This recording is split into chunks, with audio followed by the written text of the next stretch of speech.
Hello, everybody. Welcome to the next episode of the Big Exit Show. This time we have Patrick Löffler.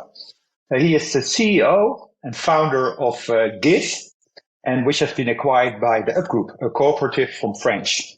And what's funny is that Patrick was 17 years old, and he was also a part of the national snowboarding team. And also during his university time, he owned a bar. And also, I think what's interesting to know, indeed, that he loves to take photos, right? Take pictures. So he's a pretty active person also. So welcome on the show, Patrick. Thank you very much for having me. And thank you for digging this deep into things I'm normally not talking so much about. We have way more, so hold your horses. Hey, so Patrick, can you give us good to hear. Can you give us a short intro on Givve, please, for the listener?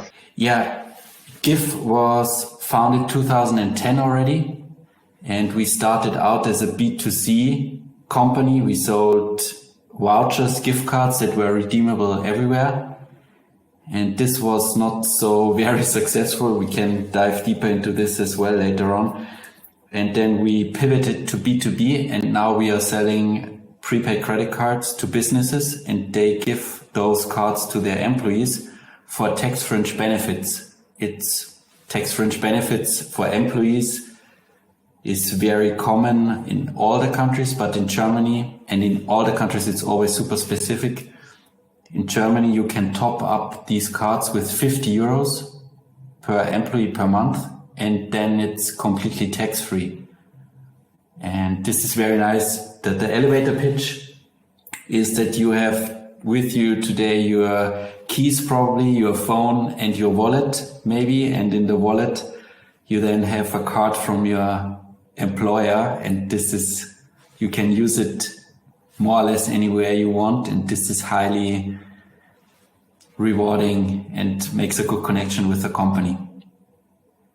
And we have to give some figures. We have around now 600,000 active users in Germany, and we grow with maybe 15,000 new users every month. So, and it's spread over 20,000 companies. So our clients are the companies. So you can, just to give you a figure. And we are 50 people now.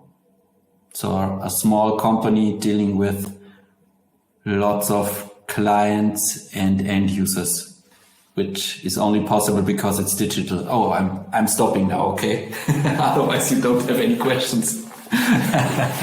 It does show how quick the company has been growing, because even on your website for preparation of this interview, we saw it was like 90,000 customers and 450,000 cardholders. So now you're saying like it's, if you're growing with 15,000 cardholders a month? We are always a little bit late in updating the website. So yeah, but that's correct. It's growing super fast, which is nice. And you started the company not by yourself, but with a co-founder? Oh yeah, exactly. I wrote this down immediately when you said founder of the company. No, I'm a co-founder, and I'm so happy that we were 3 founders. One it was very complicated and a very hard journey. So we lost him, which was also not a very nice process. But the other one, Alex, he's still here, and that's a funny story because the one who left, Christoph, he was our middleman between Alex and me, because when Alex and myself met, we agreed that we would never work together longer than 6 weeks. I mean, this was 2010, so we are working now for 13 years together, and yeah, Alex is a co-founder, he's our CTO, and we share some values. We are still not friends, I would say, but I love working with Alex. Can we double click on this? Because often, I think it's like 1 out of 3 companies, they end up not working because of a co-founder split. In your case, you started with 3, then with 2, you're saying you're not really friends, but you love working together. I would love to learn more, how that process has been going for you. Yeah, actually, this is now a little part of the bigger picture. Alex and myself, and fortunately also the rest of the management team, we are a management team of 5. We totally believe and live in working digitally. This means you need super high discipline, because Alex from the beginning, already in 2010, he told us, if you write me an email from an internal colleague, I delete it. I don't answer to emails. Emails is a communication tool for external stuff. For internals, we have a project management tool, because if you write me an email, you don't know what's happening with it. Did he read it? Did he forward it to someone else? This gets lost. And by using a project management tool, I always can see what's going on. It can be given back to me and stuff like this. So yeah, I always have to smile when people start to use Slack or something and then say, oh, now we are a digital company. Oh no, being a real digital company takes so much more, and it's such a huge discipline you have to show up for every day, and to be really precise with the communication if you do it like that. So these core values, or this core value of working digitally, this is actually what Alex and myself unites for a very long time now. So it's to answer your question, to have a good co-founding culture, 1 or 2 core values need to totally align. And you shouldn't be homogenic. So another just MBA guy like me, that's boring. But Alex is so different. As I said, he's a CTO. So I have still no idea what he's doing, and he has no idea what I'm doing. So we have to trust each other, you know.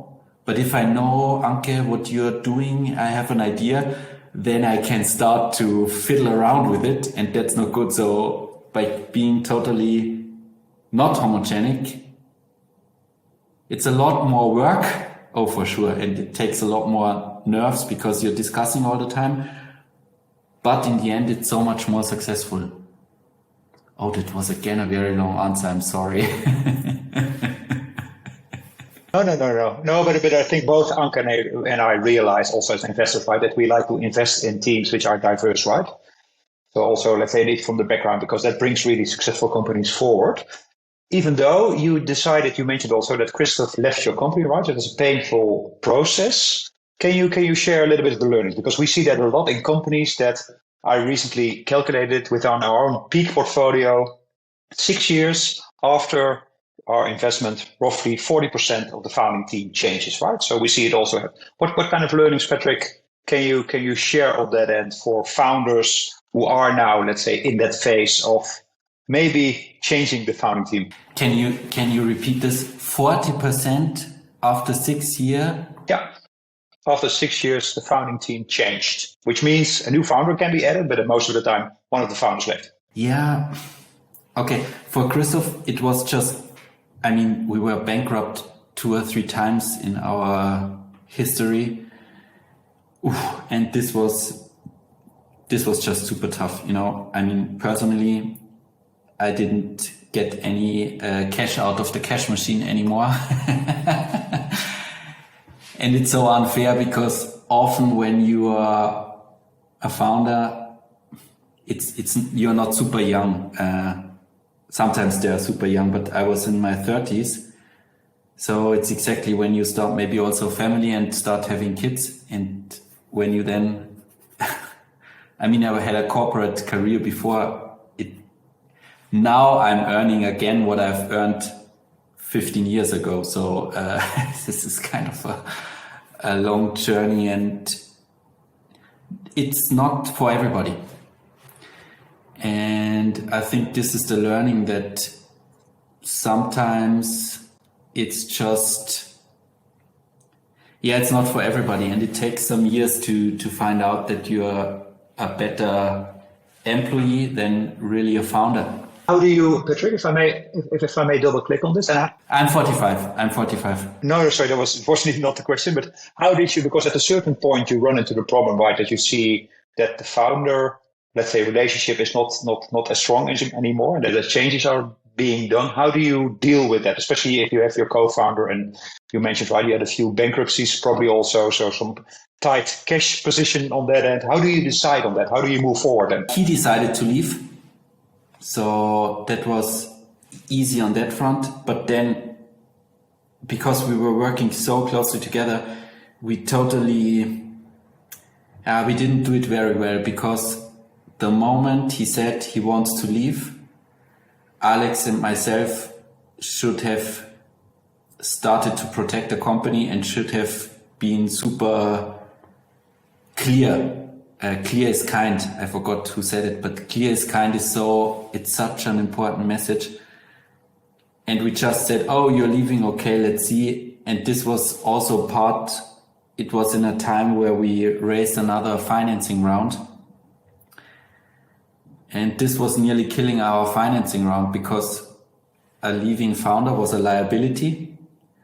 And we didn't have a term sheet for this process of his leaving, because we didn't think about it, to be honest. So the learning would be, if you start to run into discussions that are going in the way or in the direction that somebody wants to leave, you have to start to draw a pretty clear term sheet or letter or whatever for both sides. Because I'm still not talking to Christoph, which is a pity, because we missed the opportunity to really find a clear definition of this leaving process. Yeah, and you probably, did you have some leaving agreements in your, let's say, contracts, or did you still have to negotiate it at that time also? Yeah. Also, one thing I think what we as investor always would like to have is that lever arrangements are there, right? So that you don't have that hard discussion in the moment, and it's really hard. Yeah. Especially when it happens so often, like in 40% of the cases. So it should be just as like a standard SAFE or CLA or term sheet. It should be like a standard separation agreement. I'm still amazed by this figure, 40%. I mean, it's in 4 of 10 companies. You have a changing of the founding. But for us, for Alex and myself, this was, it sounds so stupid, but this was really an opportunity. So, because, Christoph studied at the same university as me, so we were pretty homogenic. And as we already discussed before, by taking one of a double person out, more responsibility and more action was left for Alex and me. So this was actually a very good situation. Indeed. Afterwards. And one of the things that you just mentioned is that you have to be like also comfortable when things are not going according to plan. You have to be without salary for a while. And I've been listening to one of your previous podcasts, and you said, like, if you want to be as successful as we were, you have to do it without a net. It's like, it's all or nothing. And the question that came to my head is, when a lot of people think like, oh, I want to start a company, I want to be a founder, they romanticize being a startup founder a lot. How would you say that you can really test the waters and really make sure, like, do people understand what they're getting into? So you don't have to deal with something like this 4 years in. Is it something that you just have to experience, or do you think in hindsight you could do these tests, or like beta tests, basically this founding team? It's an excellent question, Anke. Thanks. The Americans, they say skin in the game. So you really have to have enough skin in the game that it gets really, it tests the waters, as you said. And this is not, there's no theory. It's only by doing, actually. You can't know it if you don't do it. Or at least I have no other answer, because it's so intense and it's so different from anything else. There's no, you really have to experience it. Yeah. Is it an idea, Patrick? Because I also had this situation a few times when starting a company, and then I said at that time, let's not discuss now the cap table and the division of the shares and also the contribution. Let's just work together for 6 months and then have the discussion afterwards, right? And we both invest, right? Because then you start working with each other. Can that be a solution from your vision, also your experience? Yeah and no, because that's exactly, if you would ask me what I would do differently now, then I would say, make a clear statement in the beginning. It doesn't have to be complicated, but really draw an exact picture of the constellation up front. I mean, you can always change it. If you're small, if you're only 3-4 people, no problem to change it after 6 months, but having something beforehand, and you don't have to do it with a notary or a lawyer, but just to have your clear statement on how to deal with things. Also, when somebody wants to leave, it makes it so much easier. So I would say, Johan, please do it differently. Have something up front. That's a clear advice. Thanks. Okay. You mentioned while you were going through like the co-founder split up, basically, that you were also raising money. In one of the other articles, you mentioned that you pitched over 300 times to find investors and you got 12 investors. I define able to lose as a key learning for me. I would love to dig deeper how that process has been and who you brought on board and why. It's oh, you really dug deep. We did our homework. Yeah, very good. And it's all the things that still cause me pain. So this is a very painful podcast. It's in the past, so I can laugh about it. It's again the skin in the game thing. You know, Alex and myself, we had invested everything we had, and already 3 or 4 or 5 years of our life. I mean, if it would have not been successful, these years, especially in Germany, because in Germany failures are not so well seen, these would have just been lost. This would have been a very bad thing for our CV. So all our time, all our money, and even more was invested in Givve. So I would have pitched 500 times too, if that's what had been needed, because there's no other chance. You have to, I love this, and you know that I say it a lot, but if you go through hell, keep walking. What else can you do? You don't want to stay there, so just keep walking. Sorry, Anke, there's no magic sauce or nothing I can share. I would love to have it, but it's just a lot of work, and you have to do it. But I think actually exactly this attitude, I think, defines the people who want to start a company as a nice to have versus for others where they don't think there's an option B. And I think when we talk to founders who are pitching to us, this type of grit, I guess, is exactly at least what I'm looking for. Because then, even if they run out of money, they keep going. Like, there's no other option than like bring this to the finish line or whatever the end game is. But I guess this is exactly the core of like a great entrepreneur. Yeah, and it's situational, some people, yeah, you're right. Probably it's an attitude, because I wanted to say maybe it's also situational. If you get into the situation and there is no other way out than through, then maybe it's not so much a characteristic, but you just are in bad luck that you came into the situation or stupid enough that you, again, because we did it several times. So, how stupid can you be? But okay, that's what we did in the end. Patrick, what's on, especially on that fundraising, right? Because you did several rounds, also with different investors, right? I think you raised in total, if I understood it correctly, roughly €2.5 million from investors like Red Alpine, High Tech Group of Funds, different funds, right? What is the key? Because and also you probably did a few bridge rounds because, as you already mentioned, you also ran out of money before, and that we know as investors it's all about bridging. Then, what is the key thing what you can share on that funding process, right? Given the number of pitches that you did and also the successes you had with that, right? What is, I think, the key thing what you learned or what you can share with the audience? We started as startup entrepreneurs, and we were thinking about, we do B2C, we do a lot of Google AdWords, and then we just watch how the hockey stick growth goes. This was a fail. That's not how it's working.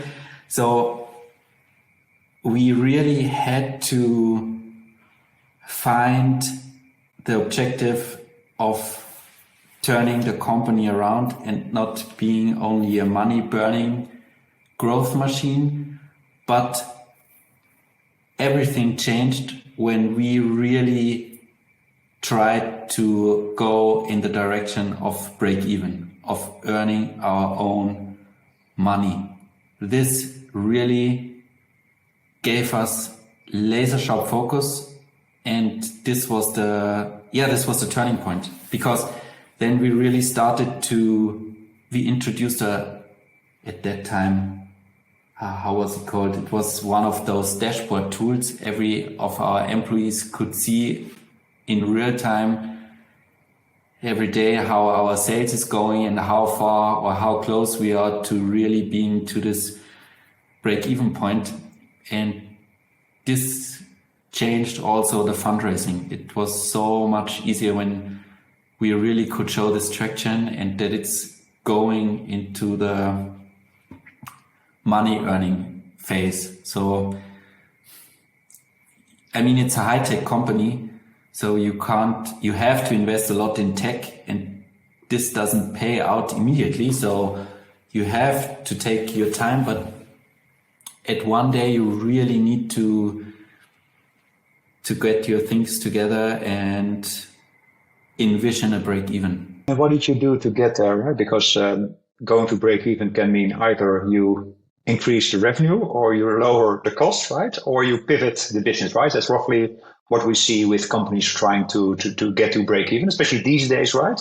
As mentioned before, there's a lot of bridging, but I think now in general in economy and especially in VC land, the time of bridging forever is over. So what did you do with your company, with Givve at that time to go to the break-even point? Excellent. We more or less did the three things you just mentioned. We first pivoted from B2C to, in our minds, boring B2B. But at that time, B2B was also boring also for the investors. This changed. Nowadays, you get good investments also for B2B cases. But at that time, it was a little bit different. So we pivoted to B2B. We kept continuing to bootstrap the company. So have a very exact picture about the costs.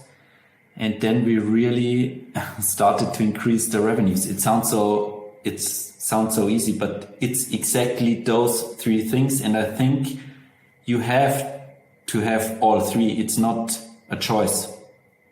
You have to really check your business model and maybe pivot. Oh, and my God, I'll talk about pivoting in a second. And then you really have to know your costs.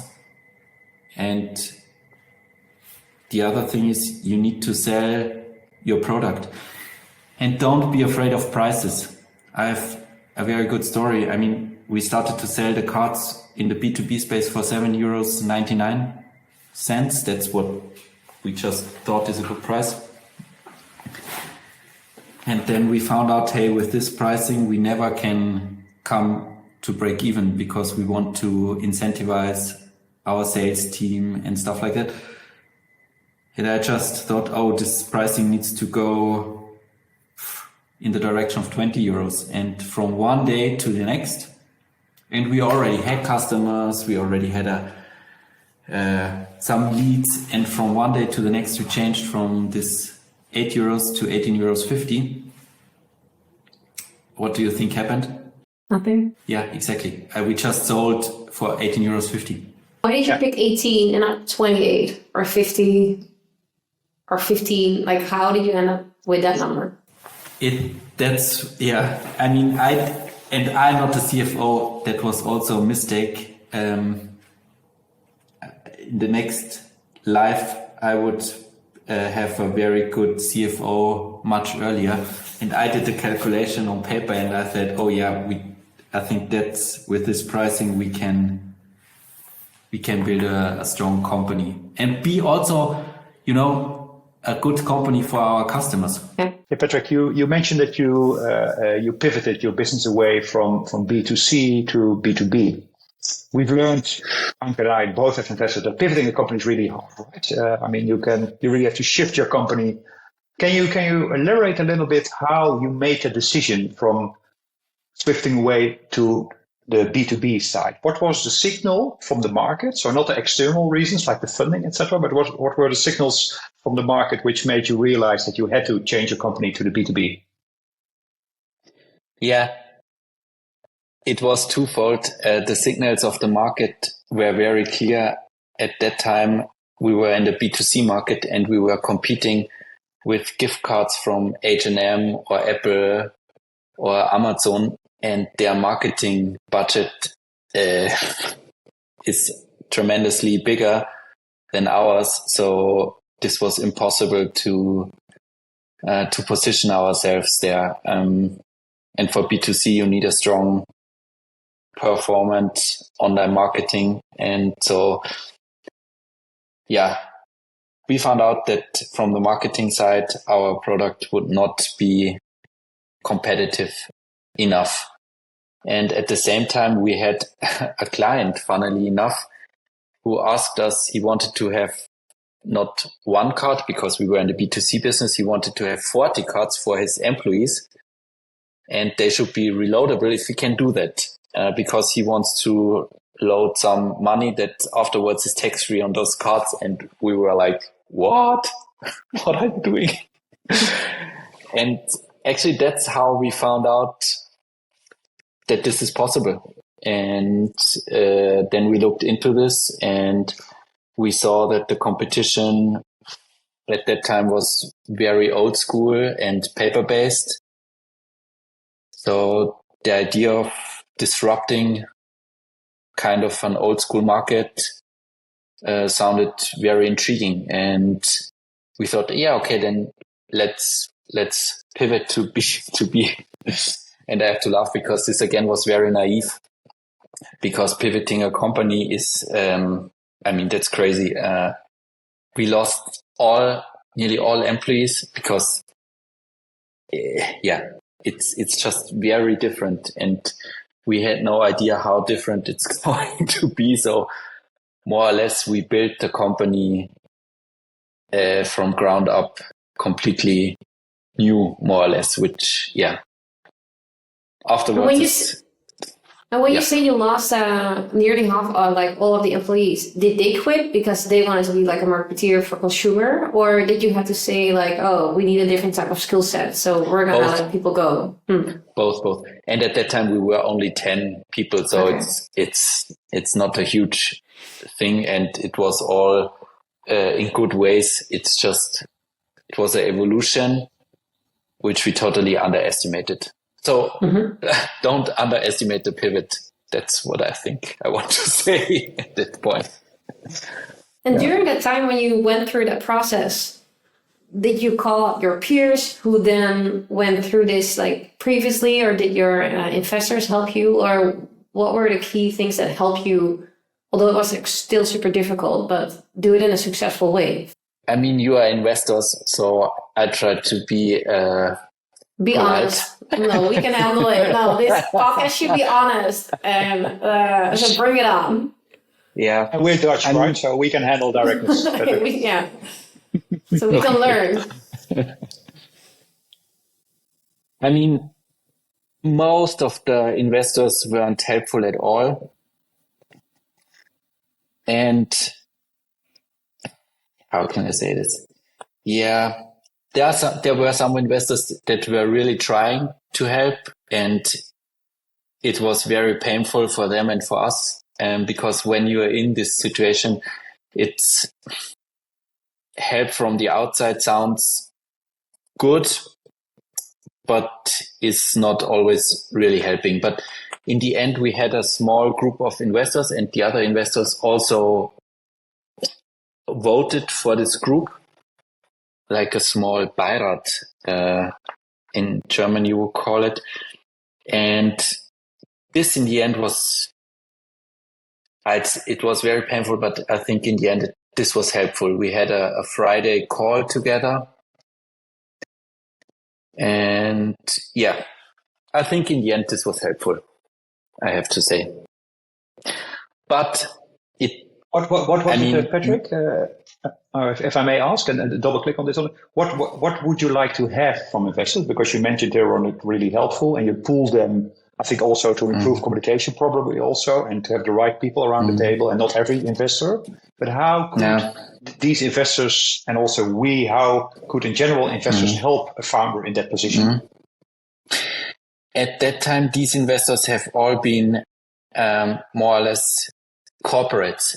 They never founded a startup, and I think we had always a little missing link, because they came from corporate companies, were super successful, and they tried to apply their management principles on us, and so it was not the same flight height.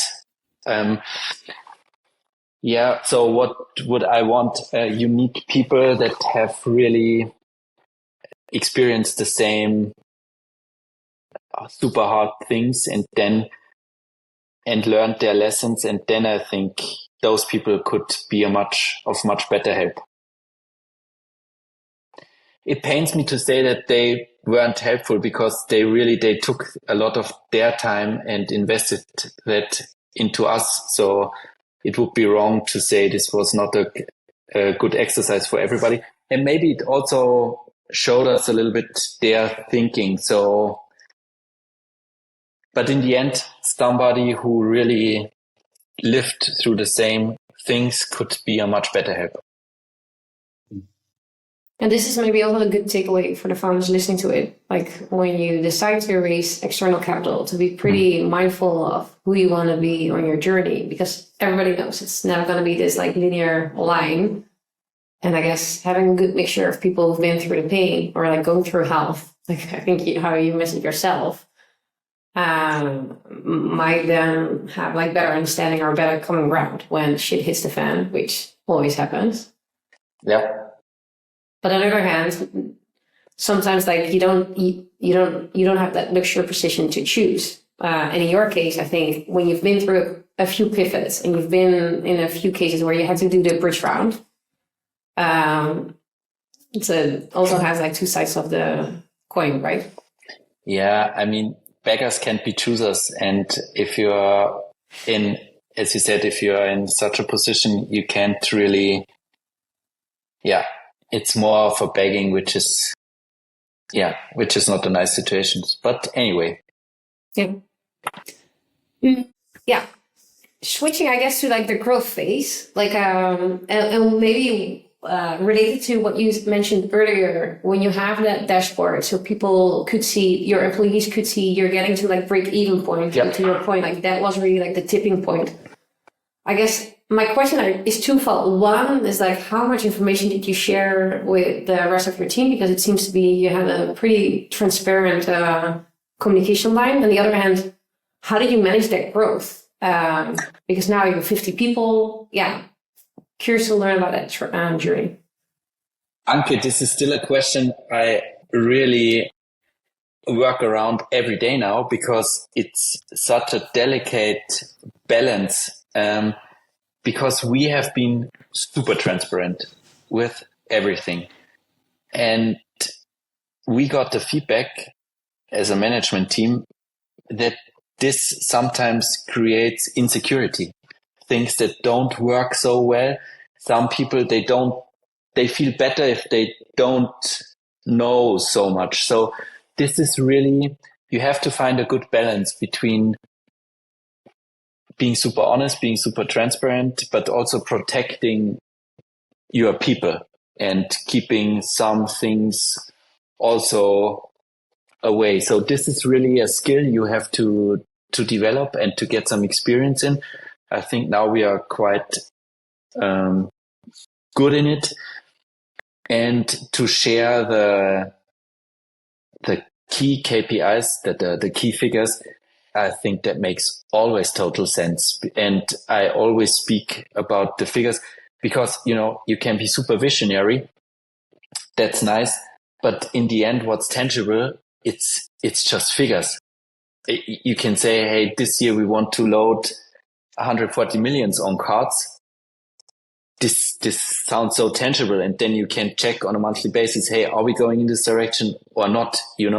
So I prefer visions that are tangible, and that's for everybody to see, and it's so much easier to identify with. So we still have a dashboard that's available to every employee, and we also have a Slack channel, and each morning those figures get popularized in this channel, and that's the way to go.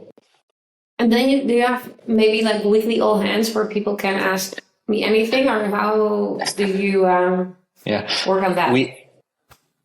We asked how often people want to have all hands, and in the end we settled on monthly.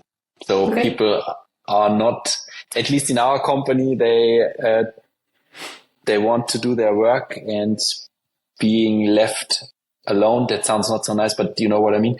And so we have a monthly all hands, and that's good. Yeah. And we read, perhaps also going to the exit topic, we read in an article that at a certain point that you realized that the company, that Givve would be too small on the long term, right? And that's also the reason when you decided to look for acquisition partners. Wonder about, let's say, the exit process, but especially I was wondering also as a founder, what kept you back also to strive for, let's say, a bigger company on the long term? Because the market that you're in is pretty big, right? Also, let's say, look at the company who acquired Givve right now, also the size of them, there's a lot of potential. What was the reason for you personally to decide to go to the exit process? Again, several factors. One was that with our cap table, we were kind of in a lock, because there were some investors that were willing to go with us through the growth phase and invest, and maybe leave break even for a while to grow again.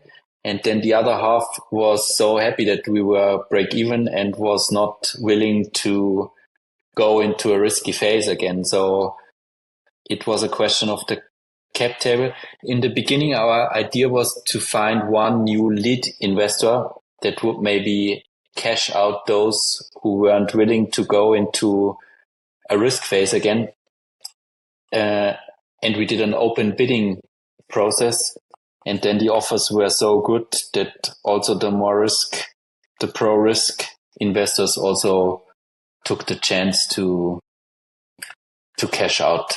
That was the process. And on a personal level, I mean, this was 2018 when we finally sold the company. And after 8 years of really intense things and intense periods, it's also a question of how long can you do it in this intensity. So, can I ask a personal question about that? Because when you look into your profile, like you're like an avid skier, mountain climbing, very outdoorsy.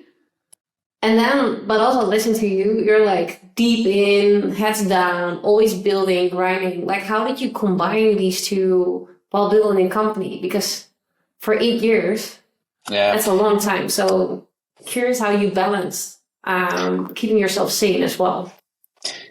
It's a very good question. And that's so important. And these 8 years, I surf here in the Munich Eisbach. It's a river and you can surf there. Yeah. The bridge. Yeah, I've seen that one. And more or less for 8 years, even if this is so central and nearly all offices by luck have been not far away. For nearly 8 years, I didn't surf maybe twice a year. So I started losing too much of my actual life. And this is a vicious circle, or positive. If you can really manage work-life balance, another buzzword, but nowadays we are really good, not only for me, but for the whole company, to have everybody live a really good life. And this makes us so much more efficient and effective. But at that time, I was losing this work-life balance, and it was just too much. And this is also a sign when you see that you really have to change things. But do you think it's like an utopia that you can still have that? Because like you were like an athlete, like in the beginning with the magazine, like this was such a big, and now I guess is again like such a big part of who you are. Do you think also looking at peers who've been through like the same growth trajectory, not the question like can you have it all, but maybe do you have to have that other part of your life integrated in like being a CEO? So you can run the marathon. Maybe at that point you might have thought like, I'm like, it's an open question. I don't know the answer, but I'm curious what you think. For me, it was a kind of investment, Now I have a much better life because I built, and if you ask Alex, he would tell you the same. We built this company because we couldn't find this way of work in other companies. We are, everybody can work from wherever he or she wants. And so we are remote first. Actually, we always have been remote first from the beginning on. But now we have built such a strong foundation also with the tools and with our discipline and with the recruiting process. Nowadays we are much better to find these people who want to work the same way we do. I often work only 3, 4, 5 hours a day. And that's it, because nowadays I'm so super efficient and the team around me is doing the same thing. And having built this, now I'm again, this summer I surfed a lot at the Eisbach, to be honest. Good for you. Yeah. Because I can, and I can not by being not on the same professional level I have been before with work.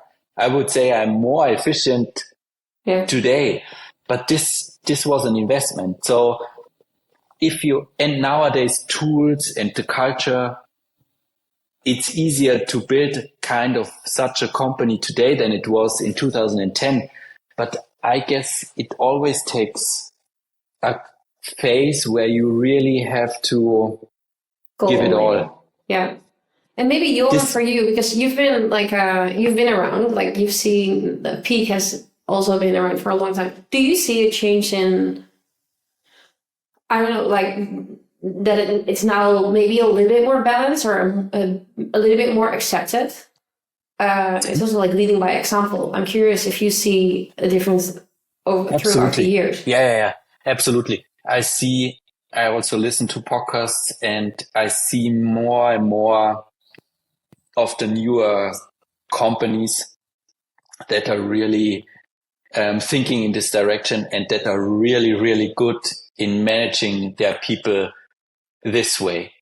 Where I still don't see it is at the larger think they are digital now. They have no idea. I partly agree, Patrick, because I agree. I see a lot of companies doing that. Fully agree, and I think we all realize how important is life-work balance, right? But I think if you look, let's say, at truly successful companies, I think the companies that we all know, right? There was a big discussion, for example, in the Netherlands about Bank, probably Anke also read it, right? Ali, the CEO there, which built 3 unicorns with his own hands.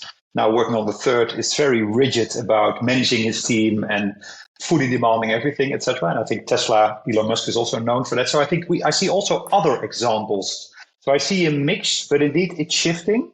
And I think in general, right, I think, Anke, it's good to indeed have a better work-life balance, especially on the long run, because eventually it will be really hard especially to do it for 8 or 10 years, right? I think that's really so I think it's shifting, but I haven't seen the real, let's say, success cases yet from that end, right? That's a little bit what I'm seeing. Yeah. And Johan, here we are exactly at this question. What is success? Indeed. Do you, like Elon Musk, he's burning through all his people like crazy. So this for me is not successful. Successful is for me a sustainable, healthy work environment, and being successful and allowing everybody to thrive and doing their work and their personal development on a very high level. That's for me success. It's not in the end if we load 160 million euros, 2 cards, or 140. Success for me needs a different definition today. Yeah.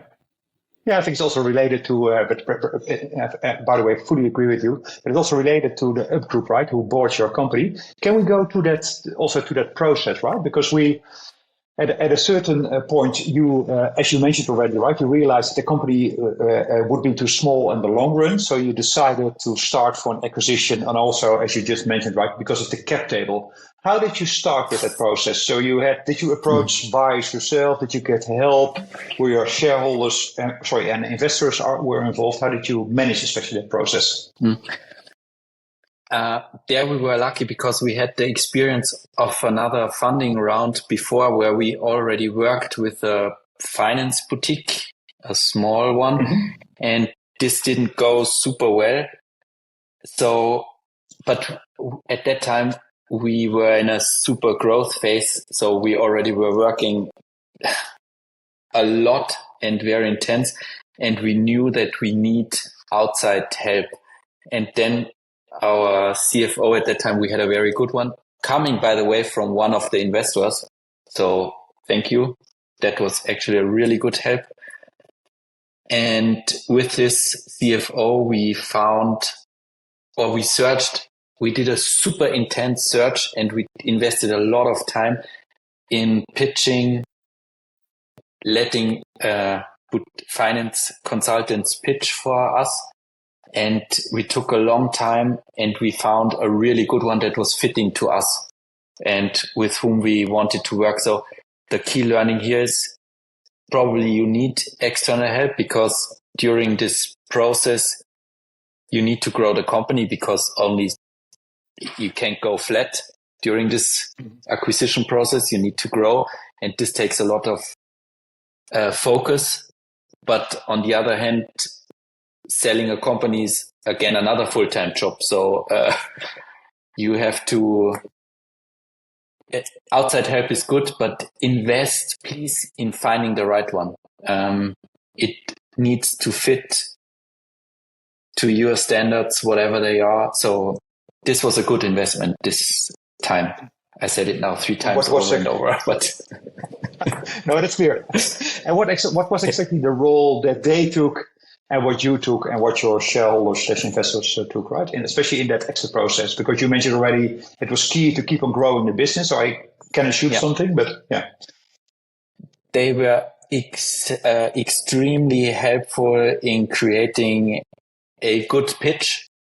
I mean, I can pitch our company, but somebody who has pitched so many other companies, they know much better what triggers a potential buyer. So with their help, we actually got to know Givve through their eyes. And this was actually also helpful for growing our business. So this was a really good process. And we needed them also to manage our investors, our cap table, because in this process we had, in the end, it was an open bidding process, and we had 5, surprisingly, which was good, 5 interested buyers. And Up Group was not the one with the highest price tag. So, but the management team, we wanted to go with Up, even if they weren't the ones who wanted to pay the most. So you can imagine this was not something the investors were happy about. So. Yeah, because that's very interesting, right? And that's also good that you share that. We read it also somewhere that you decided to go together with your management team for not the highest bidder. What was the reason for you, right, to go for indeed not the highest bidder? As I said, Alex and myself, we invested so much energy in building a company where we love to work, and we wanted to stay on, and because money is nice to have, and it would be stupid to say, I mean, money makes you happy because it buys you stuff, but for us it was always this workplace we have built that's so valuable. It's still so valuable to us. And with Up Group, who is employee owned, it's a cooperative, they are different, but this core value is the same. For them, it's humans first. And oh my God, this was from the beginning on, it was a very fitting buyer. Which probably is also the reason why you're still there. Like often Exactly. People leave once they can. We are still all but here. It seems that, yeah. And you mentioned it's a cooperative, right? Owned by the staff. Yeah. Can you elaborate a little bit more? Because that's a business model. That's an organization model that you don't see a lot. You see it a lot in farming and in other industries, but not in, let's say, the tech companies where we normally work with. Can you elaborate how that works, right? Also for a company. Yeah, it's a French cooperative. Maybe that's important to mention. And it's owned by by all the employees that work in France. And they are also in a big change process because it was a French company, and now they have 20 other countries where they are active. And now they need to rethink. 3,000 people work at Up, but only 600 in France. So their biggest part is now outside of France and outside of the cooperative. So there's also a big thinking going on there, but it's owned by the people who work there, and they they have an election every 4 years for their council members. It's 14 council members, and then these council members vote the president. So it's very different, and it's tougher to get hard decisions because it's everybody's on eye level. But this is also again so good for the communication and for the everyday work because everybody is the same. Like if you're the president or somebody else, you speak on the same level because you are all part of the cooperative. And this is that's actually we manage Givve. I mean, everybody can tell his opinion to everybody else because that's how it should be. And that's the same. It's pretty remarkable that you found an acquisition partner that has like a very much like the similar culture. And I think like in one of your previous podcasts, you said something that about kindness, like looking at people in a positive way, always. Like that's one of the first principles of how you work. I guess maybe to start wrapping things up, it has been an incredible journey. I guess 12, 13 years in the work where sometimes it was like a bumpy road with founder split ups, refinancing or doing bridge rounds, getting new investors on the table, being in a position that you've got multiple offers of people wanting to buy your company, and then being in a position to by yourself to choose which party to go with. in the long run as well, because she didn't want to leave. So I guess like for our listeners, it's an incredible, honest, and a really insightful story how to grow and exit a company. Are there any questions that Johan and I didn't ask that you really want to hone into as well? I've because I know that it's about exits, and I want to shine a little light on that process, especially because it took us 1 year, and it was remarkable because then it's lawyers, and Up had White and Case, which is one of the top 5 lawyers worldwide. And we had a normal lawyer. He's also very good, but this was just a very different level. So what happened was that the partner on White and Case side, they invested 2 or 3 months to bring us on their level of communication at work. So this was an excellent experience. What I want to say is an exit is very different than a financing round. It's extremely different because I thought this is like another financing round. It's not. So it's very different on so many levels. But an exit is also the best learning curve you can do in this year. I've gained so much experience, and it was so hard because, we often had calls at 10 or 11 at night because that's when everybody could find time. And I have a very good saying. I wrote a little different because that's how I felt. I'm tired. It's too late. It's too intense. It's uncomfortable. It's so complex. Let's go. And that's how in the end you show up then for 11 o'clock at night.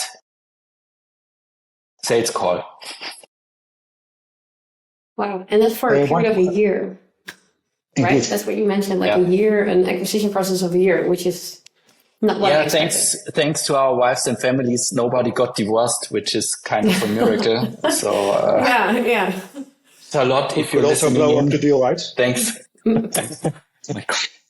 Hey, I have one question about the exit also. We read somewhere, because as you mentioned before, we prepare our podcast pretty well. We noticed somewhere, I think the exit price was roughly 20 million euros, right?